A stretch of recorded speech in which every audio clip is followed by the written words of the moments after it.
حضرت غوث پاک رضی اللہ تعالیٰ عنہ طالب علموں کو سبق پڑھا رہے تھے، تو سبق پڑھاتے پڑھاتے نا ہاتھ آگے بڑھایا تو اچانک ہاتھ واپس آیا تو گیلا ہو گیا تھا سارا۔ تو تھوڑی دیر کے بعد ہی بندے پہنچ گئے،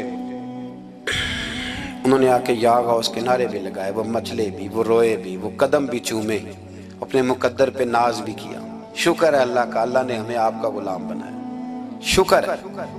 تو طالب علموں نے پوچھا ہوا کیا؟ کہنے لگے کشتی میں بیٹھے تھے تو ڈوبنے لگی تھی۔ ایک تاجر تھا تو ملک شام جاتا تھا اکثر تجارت کرنے کے لیے، مال کما کے لاتا، غریبوں کی بھی مدد کرتا۔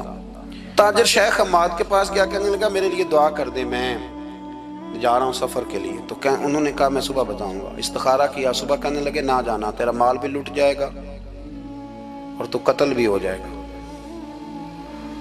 وہ بڑا پریشان ہوا، حضور غوث پاک کے پاس گیا، کہنے لگا حضور، اور جب میری آنکھ کھلی تو میں اسی وقت ہی رخت سفر باندھا، سر پٹ گھوڑے دڑائے، کچھ رات کو کچھ دن کو، سویرے بغداد پہنچ گیا۔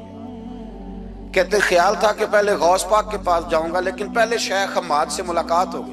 نبی پاک صلی اللہ علیہ وسلم نے فرمایا اگر تم چاہتے ہو رزق بھی بڑھ جائے، عمر بھی لمبی ہو جائے، ایک آدھ بات حضور غوث پاک کی عرض کرتا ہوں۔ حضور غوث پاک رضی اللہ تعالیٰ عنہ نے نبی پاک صلی اللہ علیہ وسلم کی اتباع میں وقت گزارا ہے۔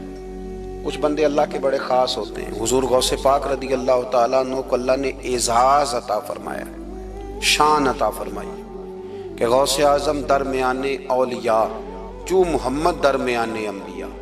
اس طرح نبیوں میں رسول کریم کا مقام ہے نا، اس طرح ولیوں میں غوث پاک جیلانی کا مقام ہے۔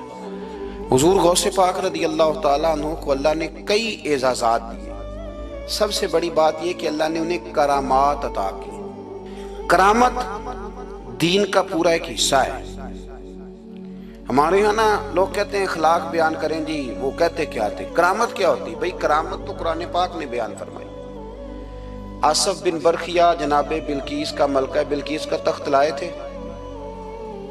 یہ اللہ نے کیوں آیت نازل کی قرآن پاک میں؟ وہ قصہ کہانی ہے کہ وہ جی تخت لائیں، یہ کیوں بیان کی؟ اور تخت آیا کس طرح آیا؟ انہوں نے کہا کہ آنکھ جھپکنے سے پہلے آ جائے گا، پھر آیا کہ نہیں آیا؟ ان سے پوچھا یہ کیسے آیا؟ کہنے لگے ھذا من فضل ربی۔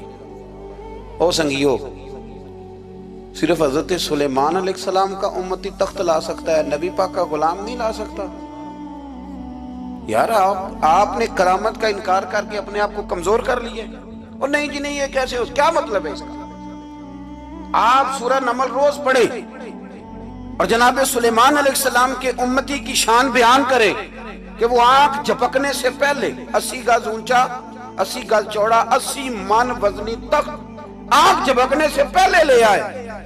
کسی بندے کا ایمان خراب نہیں ہوتا۔ اور میرے غوث پاک جیلانی، یہ وہ بندے ہیں جن کے بارے میں نبی پاک نے فرمایا کہ میری امت کے علماء بنی اسرائیل کے نبیوں کی طرح ہیں، امتیوں کی طرح نہیں۔ کن کی طرح؟ نبیوں کی طرح، نبیوں کی طرح۔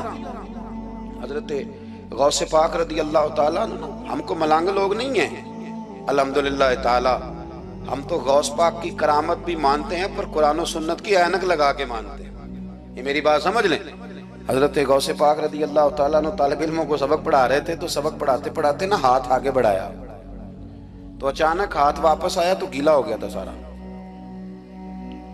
تو شاگرد بھی بڑے سیانے ہوتے ہیں، انہوں نے سبق چھوڑ دیا، استاد جی کے گیلے بازو کو دیکھنا شروع کیا۔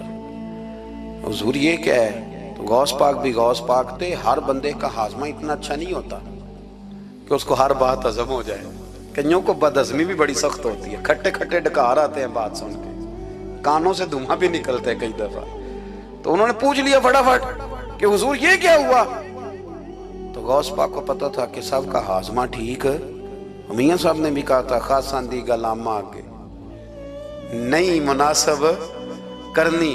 اگلا شعر میں نہیں یہ پڑھنا کیونکہ زیادہ ڈاڈ ہے، تو میں ادھر ہی رہتا ہوں، اتنا ہی کافی ہے کہ خاصاں دی گلامہ آگے نہیں مناسب کرنی۔ انہوں نے کہا حضور یہ کیا ہے؟ تو آپ فرمانے لگے تمہارے والی بات نہیں۔ اللہ اکبر۔